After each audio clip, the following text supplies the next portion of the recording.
Good Can you afternoon, hear me? everyone. Welcome to VDC Education webinar series. I am Dr. Taposhi, Senior Consultant Pathologist.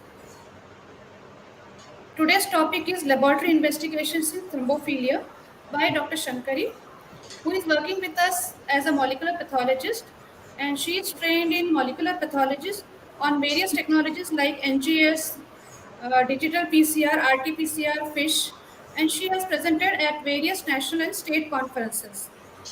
I welcome our chief guest, Dr. Suhasini, who is MD, DGO, retired professor of ObGy from Osmania Medical College.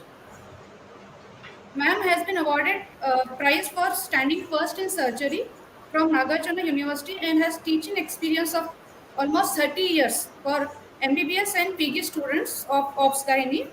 She has published various research papers in the same field. She has worked as assistant professor and professor in Gandhi Hospital, Osmania Medical College, and Kakatiya Medical College. At present, Madam is consulting in Vijaya Diagnostic Center at Yusufgura branch. Dear viewers, during the talk, if you have any queries, please type it in the chat box and we will discuss after this talk. So, without wasting any further time, let's start our webinar. Over to you, Dr. Shankari. Thank you, ma'am. I hope the screen is visible. Okay. Yes, we can see the screen. Uh, Thrombophilia is predisposition to thrombosis, which may occur as a result of a genetic defect or it can be acquired.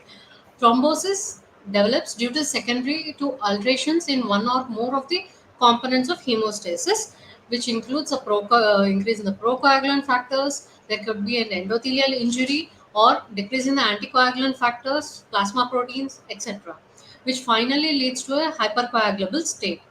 The main aim of testing for thrombophilia, the laboratory aim is the type of sample collection, the timing of the tests, which test to choose the best and provide an interpretative report.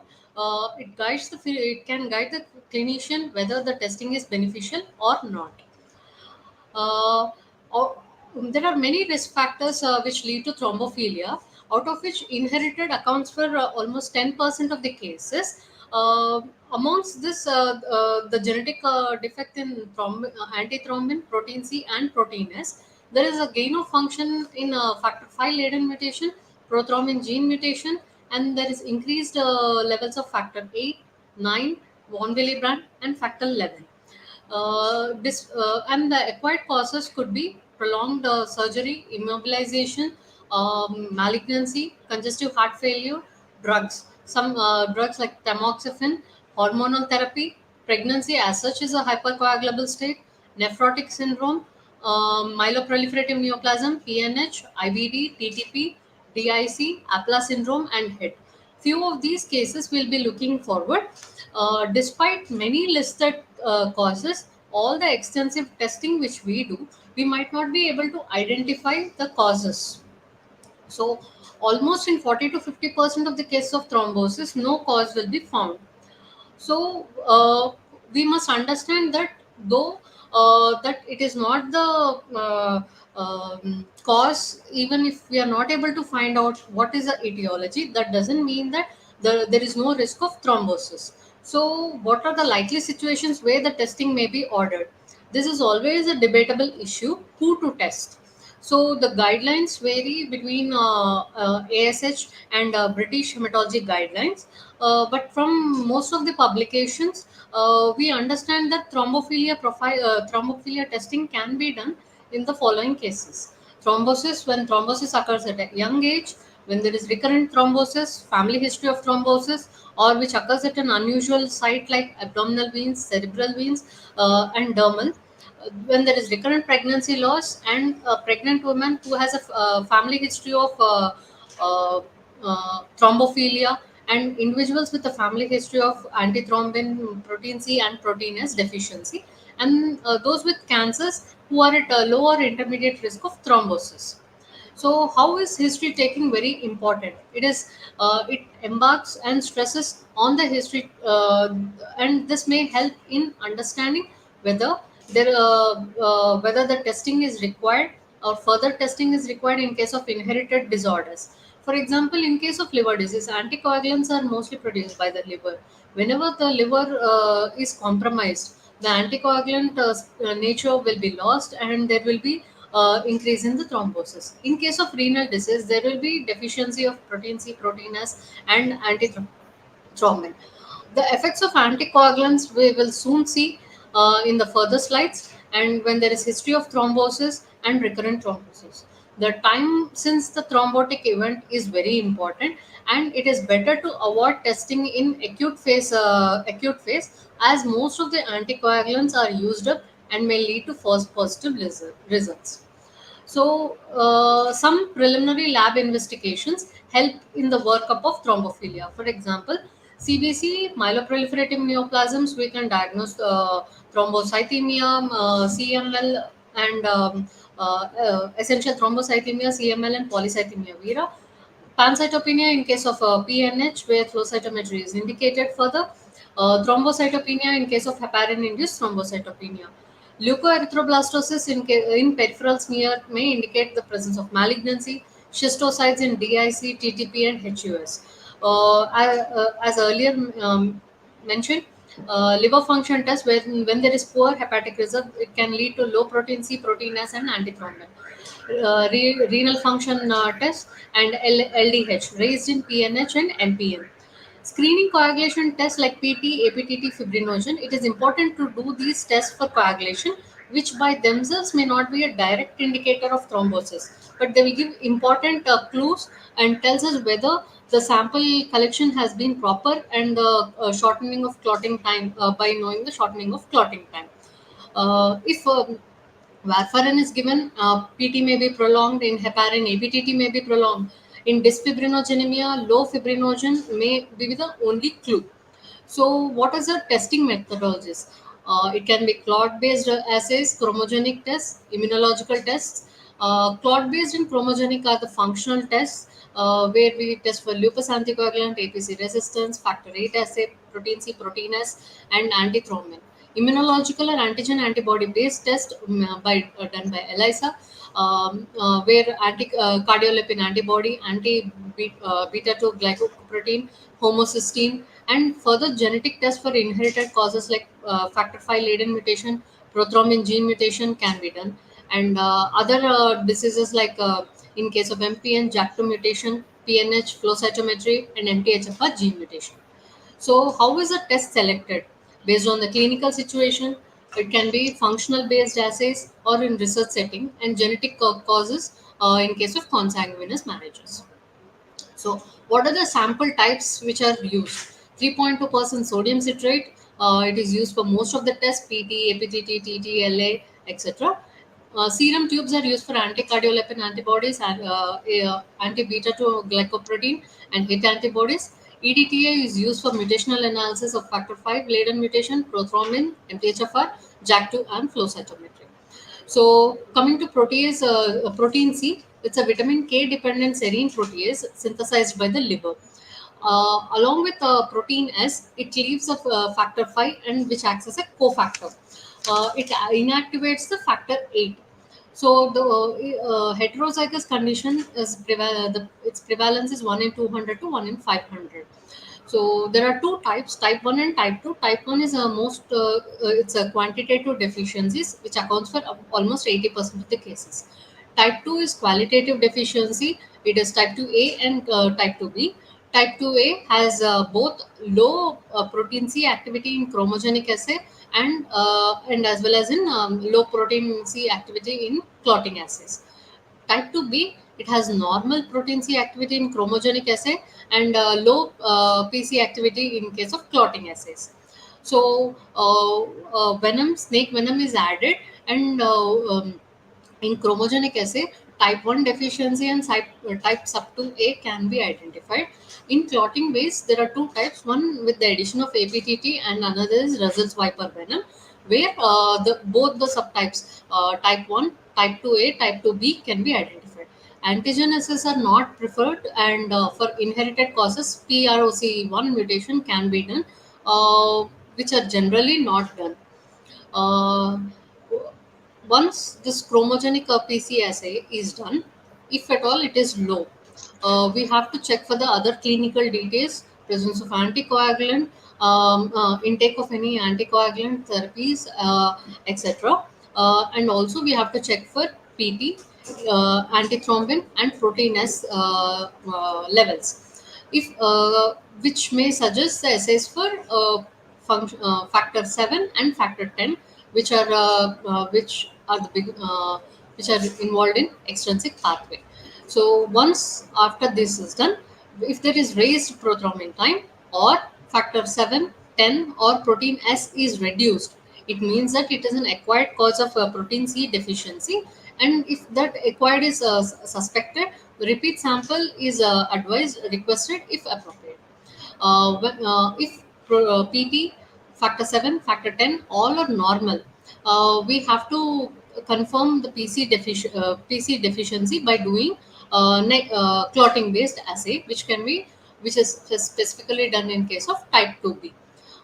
So in type 2B, once we check the circulating sorry, PT, APTT, TT are all desirable. Checking the clinical history of drugs, that is direct oral anticoagulants, and if any heparins are taken, if at all these are normal, then it can be taken as no protein C deficiency. If at all it is low, even after considering all these factors, we have to go for factor 5 laden mutation and presence of high factor 8 or lupus anticoagulant testing. Once these are tested, factor 7 and factor 10 assays have to be performed. Raised PT and reduced factor 7, 10, or protein S or antithrombin, it will suggest acquired PC deficiency. If all these are normal for age, again we have to confirm it with specific studies of PROC if still strong suspicion is there. Protein S, it is also vitamin K dependent glycoprotein. It's available in two forms. One is a free form and another is a bound form, which is bound to C4B. Free form has high anticoagulant property. C4B, which is a bound form, has less anticoagulant property. PROS gene is present on chromosome 3. As you can see in this picture, C4B, that is the bound form, has affinity, and it inhibits phospholipid present along with the tissue factor inhibitor. uh, the free functional protein S activity is suppressed by the APC. APC is the activated protein C. So there are many interferences which are present in activity assay as well as antigen assays. Where the elevated levels are seen in activity assays when there are when lupus anticoagulants are there, elevated factor 8, factor 5 laden, direct thrombin inhibitors are given, or direct factor 10A inhibitors heparin. All these may falsely increase and interfere with the assays. Antigen assays are not directly influenced by these. So, coming to protein S, there are three types: type 1, type 2, type 3. APC, that is activated protein C cofactor, is reduced in all the three types. But the total and the free protein S is normal in case of type 2. In case of type 3, the free is reduced, and type 1 has both reduced total as well as free. The algorithm for protein S deficiency, if free protein S antigen is present, it is normal, means type 1 and type 3 are excluded. If it is low, we have to rule out type 1 and type 2 by doing the total protein S antigen assay. If it is low, it is type 1. If it is normal, it is type 3. We have to evaluate the acquired causes, and we have to repeat the test after 4 weeks. So next is the antithrombin 3 deficiency. It is a vitamin K independent protein that inhibits the thrombin. It is synthesized in the liver. There can be homozygous and heterozygous deficiency. Antithrombin 3 is detected by antigen assays and activity assays. Antigen assays are ELISA and Laurel electrophoresis. Activity assays are chromogenic. Then this is the structure of antithrombin 3. It is a helix structure with 6 strands, and once heparin binds to this helical structure, it activates the factor 10, and this is the binding site for factor 10A. One of the strand acts as a binding site. Once it is activated, this complex inhibits the antithrombin. So to perform the antithrombin deficiency functional assay, if at all it is decreased, new repeat sample is taken to identify which type of antithrombin deficiency is there. So if at all in repeat we have decreased functional and antigenic antithrombin, the possible cause is type 1 or deficiency. If there is decreased the functional antithrombin with the normal antigenic antithrombin, it is type 2. The type 2 can have mutations at reactive site, heparin binding site, and beta pleated structures. So, what are the factors which affects the assay levels? Protein C, protein S, and antithrombin values can be lowered in when there is an acute phase testing, which should be avoided.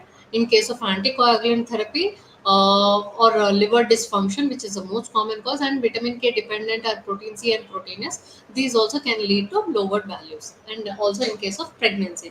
So, hence, history is very important when before starting the test.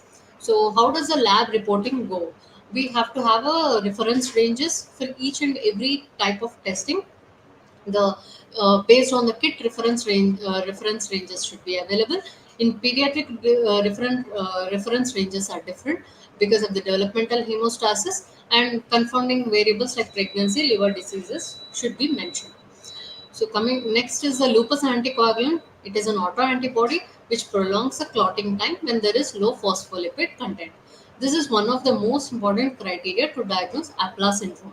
So the patient selection, it should not be recommended in all the cases. Only specific criteria are there. Who to test? So, lupus anticoagulant can be tested when there is unprovoked venous thromboembolism in less than 50 years, and when VTE occurs at unusual sites, or younger patients with ischemic stroke, TIA, or any other other evidence of brain ischemia, arterial thrombosis in younger patients, and microvascular thrombosis. Also, if there is recurrent VTE, which is unexplained by therapeutic anticoagulation, or when there is recurrent fetal loss, preeclampsia, HELP syndrome, and placental insufficiency. In case of SLE, the testing for lupus anticoagulants is a major diagnostic criteria and contributes for risk assessment. Other conditions where this can be considered is immune thrombocytopenia, livedo reticularis, and young patients where there is not major criteria of clinical manifestations which are included in the Sydney criteria. Other younger age where unprovoked VTE is there, and unexplained prolonged APTT as an incidental finding. So when should one get tested? Definitely not in an acute phase, and not when the patients are not on anticoagulant. Even if they are on anticoagulant, we have to check the INR. If it is less than 2, fine. If it is more than 2, we have to stop the therapy, and LA should be tested after 2 weeks. If on a low molecular weight heparin, it should be tested 12 hours after the last dose or before the next dose. And low molecular weight heparin testing should be done. Then, if they are on direct anticoagulants, then 48 hours after the last dose, it should be done. Testing in pregnancy is not recommended, and repeat testing is advisable. Even if it is done, testing should be done in the first trimester, or after 6 weeks postpartum, or 3 months postpartum. So the pre-analytical issues which we face are plasma should be doubly centrifuged, as platelets are strong, have affinity for phospholipids, and they interfere in the testing.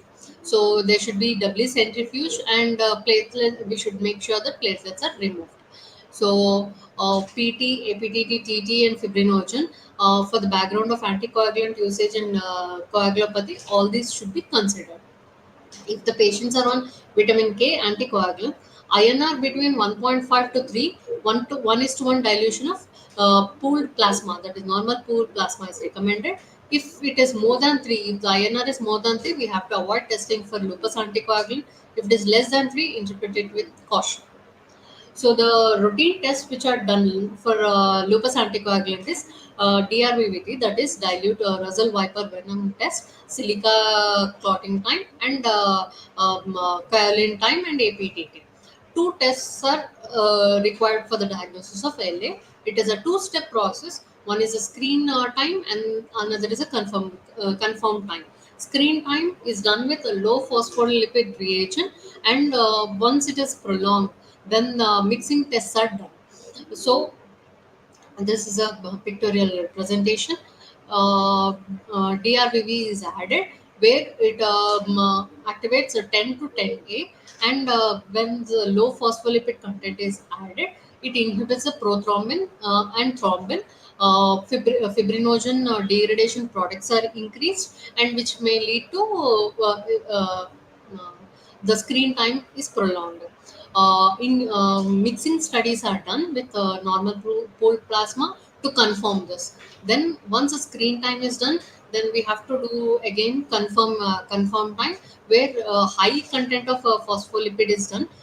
In screening test, the sensitization is already done with the phospholipid. In case of confirmed time with the high phospholipid, whether if it is prolonged, then it is considered to be positive. Interpretation of this low the cutoff is specific for specific kits, and repeat testing in case of positives is recommended after 12 weeks, and the correlation should be done with anticardiolipin antibodies and a beta 2 glycoproteins. These are also part of apla syndrome, and these can be tested in acute phase and an anticoagulant therapy. IgG, IgM, and IgA are tested. These are solid phase assays where antigen antibodies are tested. ELISA and CLIA are the methods. CLIA is a chemiluminescent antibody and testing. In ELISA, it depends on the nature of the plate, calibrator used, and usually batch testing is done. There is a prolonged TAT, increased TAT is seen in case of ELISA. CLIA, there is short TAT. So the lab values varies with the kits. So next is the APC resistance. Previously, as you have seen, APC resistance is seen activated. Protein C resistance is seen in coordination with factor 5. This is a clot-based assay where APTT is added to find out the resistance, and it is an indicator for factor 5 deficiency.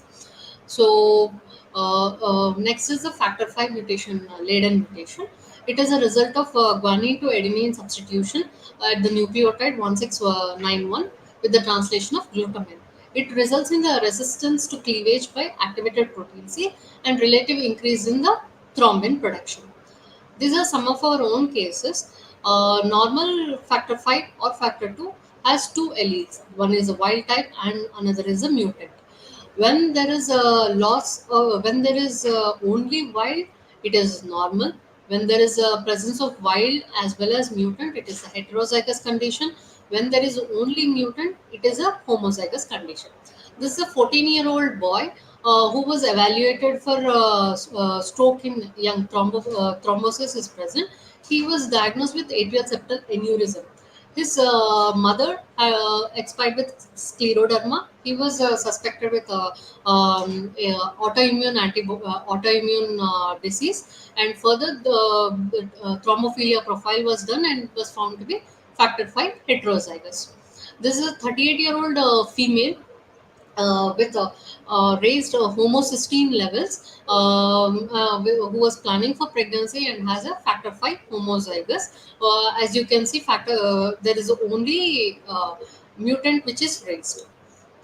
Next is a prothrombin G20210A gene mutation. It is a defect involving in the prothrombin, that is factor 2 gene. Factor 2, there is a substitution of guanine to adenine at the nucleotide 20210 at the 3' untranslated region. Polymorphism can lead up to 30% increase in the plasma prothrombin levels.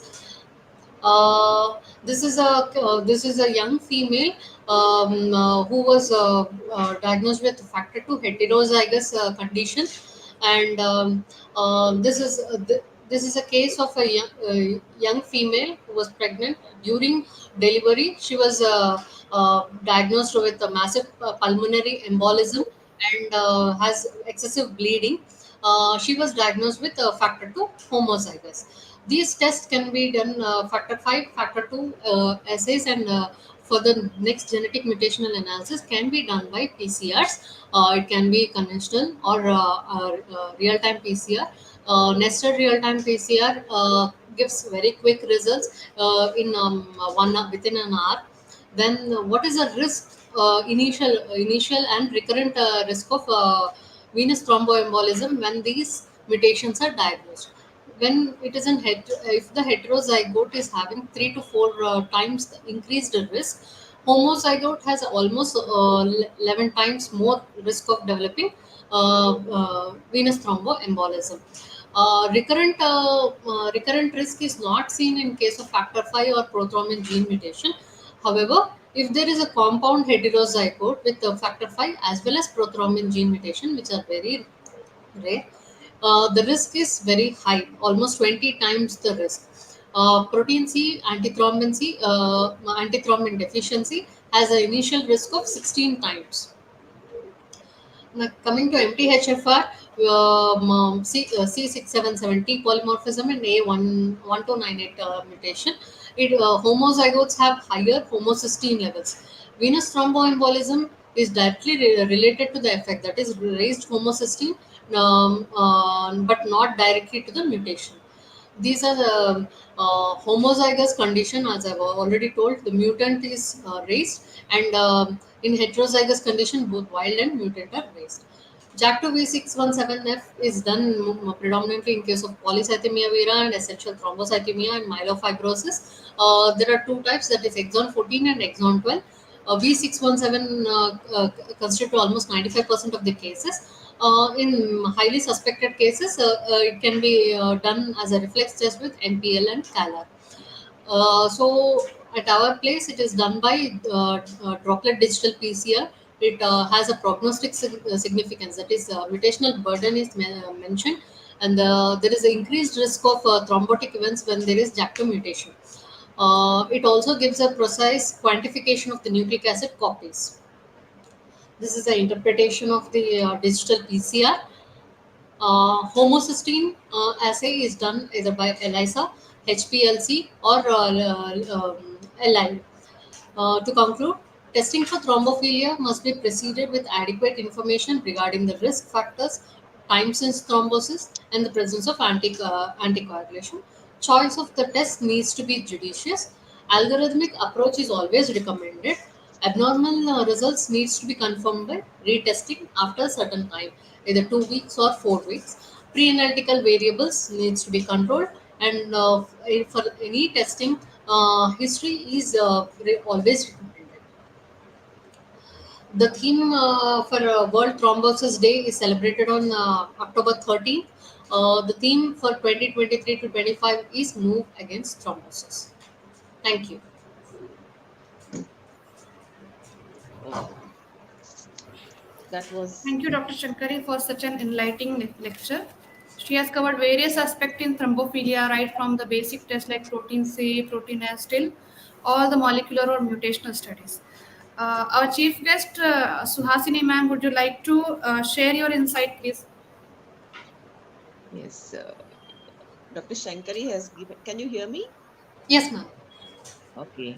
You have given a very elaborate, clear, and analytical presentation about thrombophilia, both about when the tests have to be carried about and what factors have to be taken into consideration before we order the tests, and how to interpret the results in various conditions. and how to select the test, whom to test, when to test. All this you have given very elaborately. That's very good. So one thing I would like to ask is how frequently do we get this tests ordered for this, this homocysteine or this factor 5, factor S, protein S, protein, all these? Do you have, do you get the tests ordered?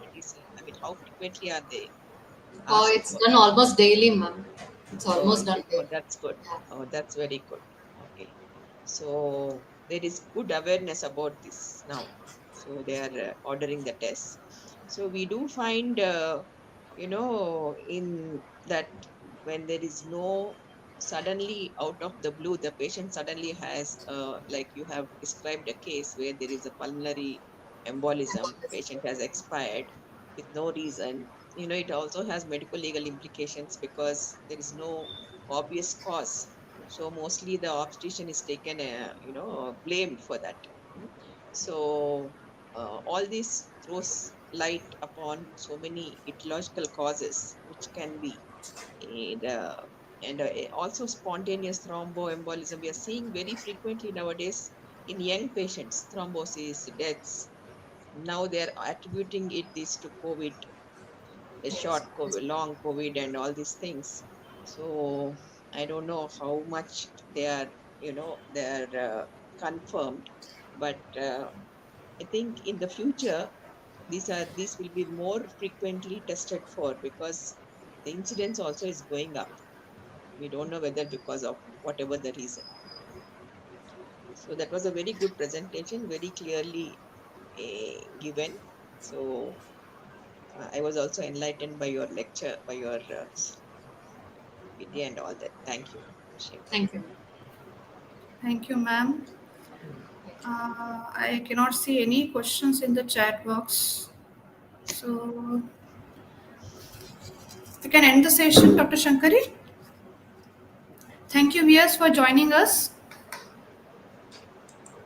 Thank you. Thank you. Thank you. Thank you.